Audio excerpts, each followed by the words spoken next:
Hi, I'm recording this video as a personal vlog for myself to chronicle and record my personal development, which has later become now my inner work journey. So, my personal development journey pretty much started when I was 10 years old, when my dad, as a punishment after uh, an incident that happened where they wanted me to apologize for something really, uh, it was really something silly, and I did not say the word sorry. I felt very timid. I don't know why. I wasn't arrogant. My throat just blocked. The word wouldn't come out, and my parents thought I was behaving very arrogantly, and so I was punished. I was left at home with a diary, and my dad wanted me to write down my thoughts on that. So pretty much, I would say that was a starting point of my inner work. I don't call it inner work, of putting my thoughts into paper. And I felt that as a big release. That day, I started writing on the diary, and then I carried that diary with me. I did not buy a new diary every year or anything. Later, a few other incidents happened where I was not in a position to buy new diaries every year, but it was just that diary that was with me, which I would always go to in order to write down my thoughts when I was feeling very upset. When I didn't have anyone to talk to, I would just release uh, all my thoughts in my head onto the diary, and I would feel like I'm getting an answer to whatever I'm getting an answer, or I'd feel at peace. And that really started off my habit of writing a journal, writing my thoughts to get my thoughts. Uh, to get clarity of my thoughts, and also to think through things to get a solution. As well as I write, I normally feel that solution used to come. So at that time I didn't know, it is just something I discovered accidentally, and I kept on doing that. And later on, when I went to college, the friend of mine used to read Dale Carnegie's book, and I was intrigued by those Carnegie books, how to make friends and influence people, and I think that's the first book I bought. I remember, but that was the second incident when I started buying books that would help me be a better person. So always I would look at, I knew that these kind of books are available. So ever since then, I'd always go to the bookshop, to the self-help section was my favorite section, to see what's there available and what kind of answers I can get for my for whatever I'm searching in my life. So obviously, growing up for me, becoming financially independent was always a desire that I had. Just growing up, I just wanted to have enough money, be rich enough so that I'm totally independent and I have freedom. That was just a strong urge that I always had. So I was always looking at how to invest, or how to create this financial freedom. So I would always go to the self-help section, look for these kind of books, and for books that will help me become the kind of person who can be financially free. So when I came across Think and Grow Rich as the other book later on, and I would just go and read these books, get some excerpts from that, and just use it here and there in my life, and definitely it served its purpose. Like, simple things like speaking in public, or how to talk to people. Especially I started my career in the hotel industry, so being good with people, how to remember their names, how to greet them nicely, how to make people feel important, how to be pleasant in conversations. All of these things I learned from those books. So I really fell in love with personal development. That I my first course I joined was a leadership course which was over a 30-day period, where you would learn how to speak in public. So you'd have different lessons. It was based on Dale Carnegie's lesson. So I really did well, because I really enjoyed that course, to the point that the organizer wanted me to MC, be the master of ceremony for their next batch students. So looking at me, some of my friends and relatives, even my husband joined the course, and I thoroughly enjoyed that. Since then, I always had this love for personal development in my heart, and like one of my antenna was always out there. But I didn't come from a culture which believed in, investing money on yourself, spending money on yourself as something that now people normally did. But I was always pulled towards that. So when I came to Australia, like when I was 25, and we just starting our life here, and we did not have much money. We just, both of us, doing our first jobs, trying to save as much as we can so we can buy our own space so that we don't have to pay rent somewhere. So we're pretty much building our life from scratch in this country. We didn't, whatever we earned, little money we earned in our 1 year stint in Singapore, before that we spent everything on my husband's master's degree, and we did not have any money. So whatever we earning, every penny we were earning, we were managing it very well. I was keeping my expenses low and saving pretty much, I would say, about 80 to 90% of what we earned, so that we can save enough money to put the deposit for our first house. So I had saved enough money to put deposit on the first house within 10 months since we migrated to the country, which I didn't think was something great, because it was just how I operated. But when I went to the bank manager was quite surprised that someone who just migrated already is ready here, coming to apply for the first home, for the first mortgage here. So what I how I did that was because of all the personal development work and reading that I had done to develop myself to become the kind of person who is able to save money, who knows how to manage my resources, who knows how to get a job in the first place. I got a job in the first 4 days in Melbourne. I got a job. So all of these things, the personal development I had done before that, helped me. Then we once we had bought the house, I saw this ad in the newspaper about a course which said what you wish you didn't learn in school, but uh,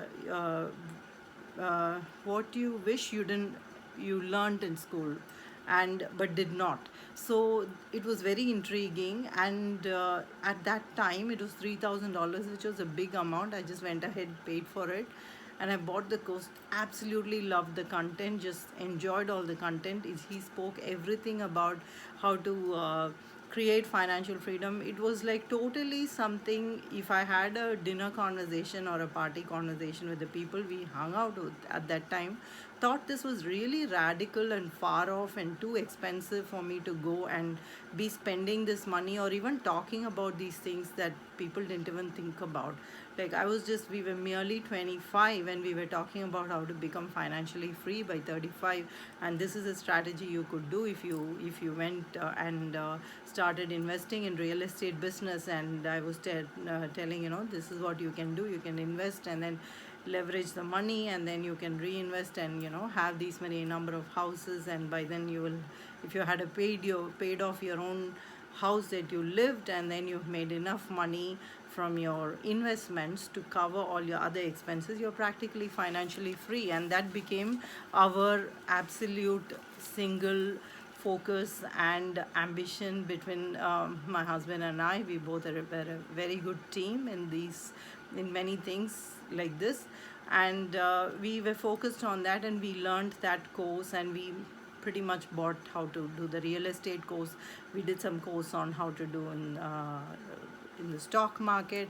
I made some money in the stock market. I lost money because I was too enthusiastic and young. I put in all the money that we had for investing in our second property, and then we had to pull it out, and so I lost money. So I burnt our fingers as well.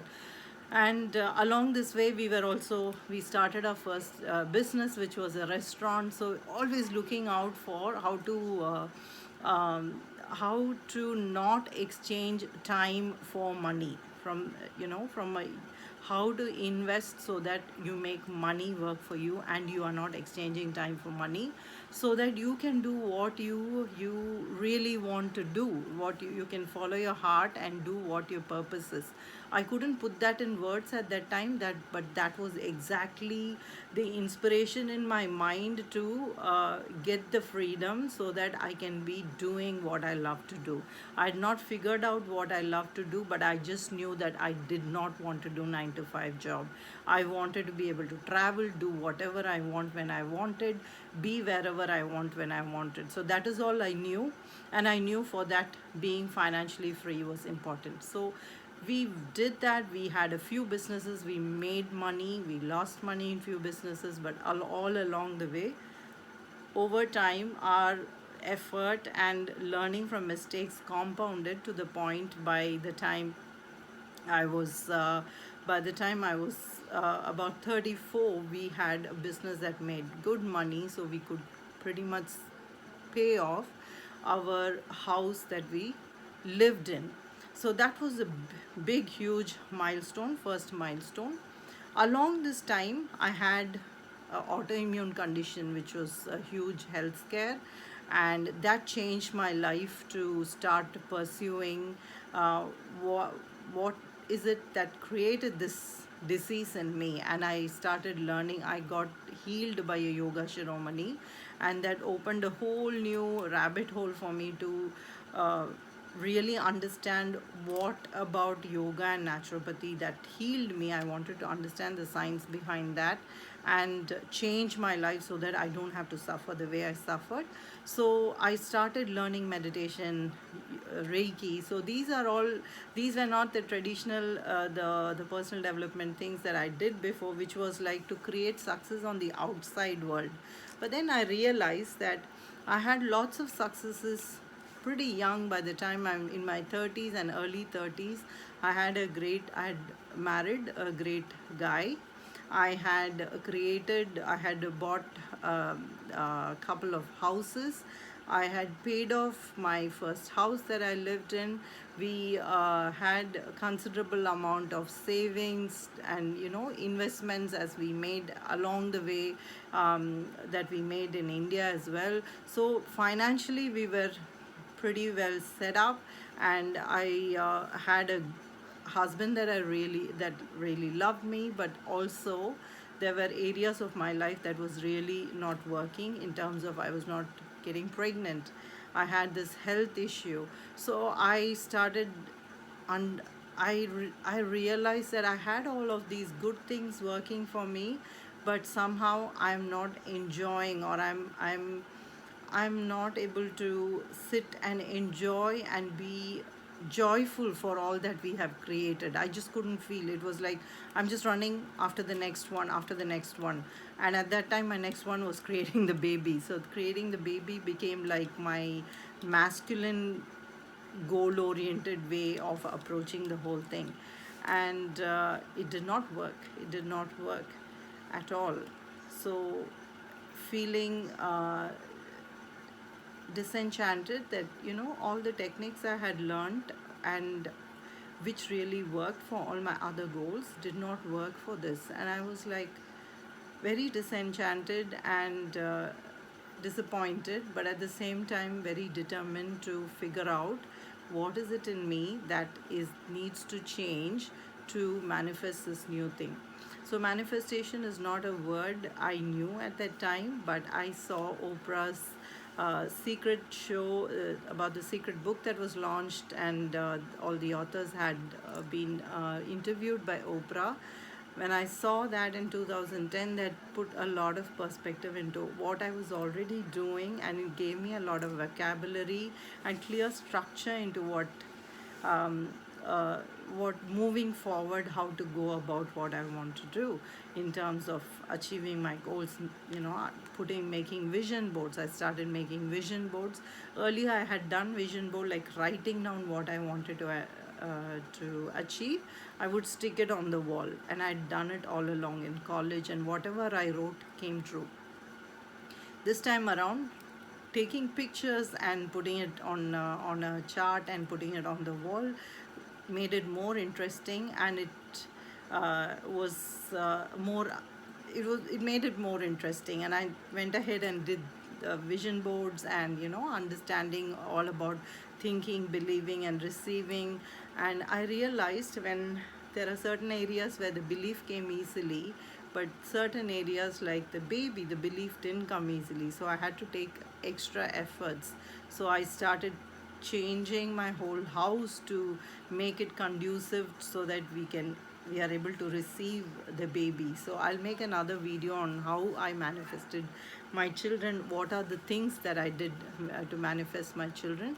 So in this, I would say that I did started working on meditation, Reiki, to basically bring myself into alignment, into the thought of becoming a mother, that was very feminine side of creation. And I needed to get in touch with that side of myself, which I did not, which had really been pushed aside in me trying to find my financial freedom, find my independence in my life, because I was creating from a space of lack and fear, stemming from my childhood trauma of losing my family just on the spot one fine day, and my dad becoming an handicap for the rest of the life, where he could not work. I had this fear about creating security for myself. So I was creating everything from a space of, push and pull, and coming from a space of ego. The fears is in our head. It's coming from our head. It's not coming from a space of love and abundance. But nevertheless, it worked, but it did not work for everything, and it did not sustain in giving me the joy that it should give. The girl, when you create a goal, it should give you the joy, but it did not give the joy. So I started my journey in inner work with meditation and Reiki course. I finally conceived my twins. I had them. I went as soon as I had them. I was on a bed rest for 10 months. So as soon as I had them, physically I was very down, and I just went back to yoga. I just went back to yoga to put myself together again, for my self care, to heal. I did not go and do any shortcut. I had belly button hernia also, which I did not want to go for the operation. So I went back into yoga, and I enrolled into a 2-year master degree course.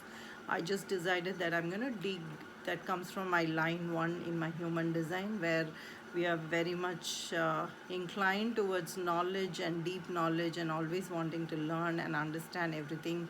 Just need to dive deep into anything that I would, that I'm passionate about learning. So I went and joined this 2-year course, and that changed my life.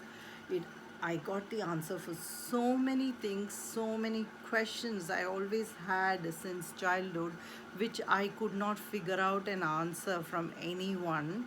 Any adult could not give me the answers, that question to the questions I had since childhood.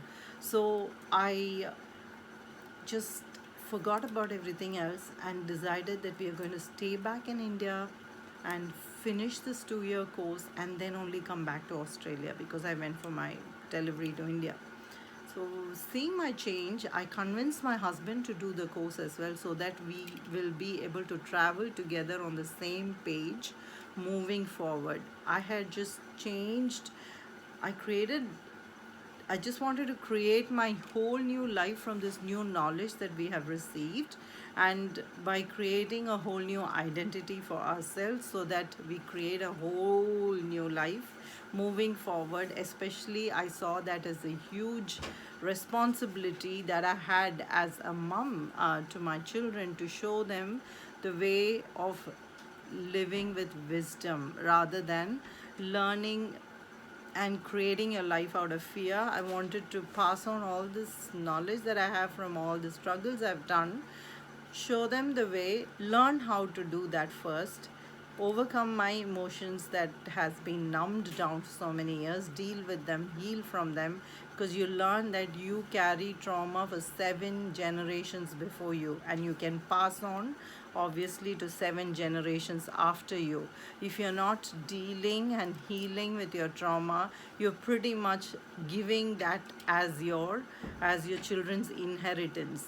Apart from the money they get from you, this is the inheritance they cannot escape from, because unless they deal with it and liberate it, they will be passing on to the next generation. And we have all these genes in our body which can be upregulated or downregulated, and we are carrying both the strengths of our previous generations, also the weakness of our previous generations. So it is our, as enlightened as a person who's in the journey of awakening, the more the more work, inner work we do to liberate ourselves from all these past contracts and um, the the emotional bondages that we've had, the emotional knots we have with different people. Unless we forgive, overcome, and uh, let go and heal, unless we let go of all of that, we will be carrying that in our body, and that will in due course manifest as some kind of disease as we age. uh, Aging will be faster, so it becomes more and more. It was very clear in my head that inner work is the thing that I should put in the center of my life, and everything else should work around that. So I started that. I saw a lot of transformation in the first 2 years, and then there was a stagnation, and I didn't know where to go. When you learn a lot of philosophy, you feel you know a lot of things intellectually, but for it to transfer into your body and become embodied with that knowledge is a whole new thing. It's a whole new thing. It's about practicing day in, day out. It is hard work, it is consistent work. When I say hard work, it is not like you're carrying heavy things, but it is showing up to your pain, showing up to your triggers, and letting go of them, doing the forgiveness work, doing the doing the work of releasing those thoughts, becoming aware of your patterns, becoming aware of what is limiting you, and becoming aware of what your uh, tendencies are, and then working on letting go of them. That is the peaceful warrior's job. That is the job that is the work that's involved with inner work. And the work, when you do this work, you're not going to get money. A materialist would think that, what am I getting for this? If I'm doing 1 hour of meditation and then half an hour of journaling, and then I go for a nature walk for 1 hour, what am I wasting my time this 2.5 hours? You might not see it as money in the short term, but all this work will compound to such a level that no amount of work from your mind exchange your time for your money with all the skills and knowledge you have, or the business, even the business you create, unless your energy is, you'll only make the amount of money will just be equal to your energetic level. So each time you up level your energy, the money that you receive in your life, in your business, everything compounds. It sounds funny, but that's the way it works. So last 2 years, I realized I started my business. I started teaching yoga, and when I came back to Australia, I started teaching in 2019. And when I started, I didn't think of it as a business at all. I thought of it more as something I do in order to be purposeful, and something I would do in the long term. Like, it's something I would keep doing so that my skills and knowledge will keep growing uh, along with my age, and it is something that I could do till I die, not till the end of my life. And it is not something I don't have to retire from it. The more I practice this, the healthier I get, the better I get. My spiritual journey is guaranteed with this business. So that was my personal goal. And on the collective goal, I was very drawn to be sharing this, so that anyone who has gone through a similar similar journey like me or a different journey. Anyone who's gone through life will have so many things for them to offload, and I wanted to teach them these skills and resources that I was blessed to receive. So that way I'm giving and contributing back to the world, which I strongly believe was the way to receive. What you want to receive, you need to give first. And so I thought this is just a win win. I'm practicing something, I'm giving it back to the world. As I'm giving it back, I'm also receiving. So it's just no brainer to, to pursue this business. But when I started the business, a lot of new things to be healed started coming up. The I'm coughing a few times today because I'm speaking my truth. I'm speaking my entire journey, and I realized I had a lot of blockages in my throat to speak my truth, to tell, to share about my journey, to openly. There was lots of triggers, lots of limiting beliefs which I did not know that I had, all came up as I started to become the teacher. And then there was a point when I thought I'm teaching all this information. Of course, people who are getting the information are really benefiting from it. There was always this part of me asking, am I walking the talk? It was important for me to be authentic. There was always this question, am I really aligned with the level of teaching that I'm doing? So it was very important for me to be aligned as well. And I realized that I was not going beyond what I was teaching. Like when I teach, when the student comes to this level, if I want to take them to the next level, I need to be at the next level. And that's when I started searching, and I found 2 years back I found feminine energy embodiment. That's when I learned. When I started learning, it felt like I was getting permission to relax.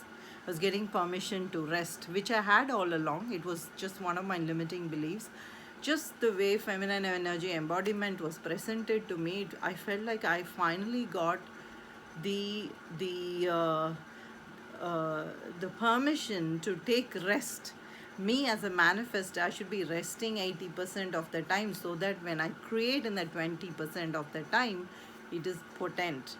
But because I'm grown, I'm living in a world which is operating according to generators aura. It is not set for non-sacrals like the manifestors and the projectors and the reflectors. So we all go through life with some kind of feeling like, why am I not able to do 9 to 5 like everybody else? Why am I not able to hustle consistently? So I always realized I worked in burst, and then I really needed the rest. And if I didn't honor my rest, I felt really tired. I didn't feel motivated. I didn't feel energy. My health would deteriorate if I kept pushing to do 9 to 5. That's how I got the autoimmune condition as well, when I was working so many hours at that point. So I was really conditioned to be this hustler. At the same time, my body and my aura is not designed for that, and I did not know that. So all of this new knowledge gave me a lot of self acceptance, self awareness about my own auric body, my own energy. And I've been trying to find the sweet spot of honoring my energy type, and honoring my own weaknesses, maybe forgiving myself, letting go of any guilt and shame that was coming up, that I was carrying, that was holding me back from my business. So I had to literally go down and work every day with everything that was coming up. Some of them were big boulders. It did not go away within a couple of days. It needed 6 months, 1 year of work to repeatedly work. And it's like peeling an onion. There's layers and layers and layers just keeps coming up as you keep working. But turning back, I see that I have really changed in the last 2 years. Since 2019, I started my yoga class here. I really took it, didn't think of it as a business, but I wanted it to do well as well. It was like, not being very clear and not being very focused, uh, not deciding like this is what you want it. If it's a hobby, it should be a hobby, or if it's a business, it should be a business. So that itself was giving myself permission to be the businesswoman, giving myself permission to be a person who is spiritual as well as an entrepreneur. So all of these collective conditioning we have, it does not necessarily come from us, but comes from all different sources. But it becomes our job to offload all of this if we want to move forward and become successful in, for me it is my business, and it is my health as I grow, as you know, as years pass. And so I have done a lot of courses. I've been more consistent with my inner work. I took a real break from my work. I would only respond to people who reach out to me on a one-on-one basis. I really took a break for almost 1.5 years. I moved from Melbourne to Gold Coast. I wanted to live in a warmer space. I wanted to change all the things that I was used to. We had a huge house, beautiful garden. I had nurtured over 15 years so many fruit trees. I was really attached to to my trees and my garden. But if I wanted to create the next level of my life, I wanted to create a new identity. I wanted to create a new atmosphere, new environment.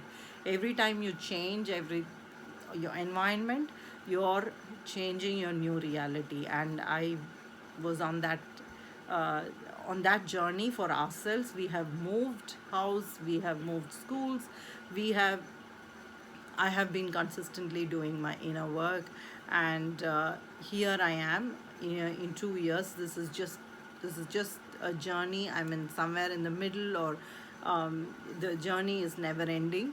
Inner work never stops, but just doing consistently for 2 years has taken me a long way. During this 2 years was the lockdown time. It was a really good time for me to do the work of just letting go and be laid back, because there was no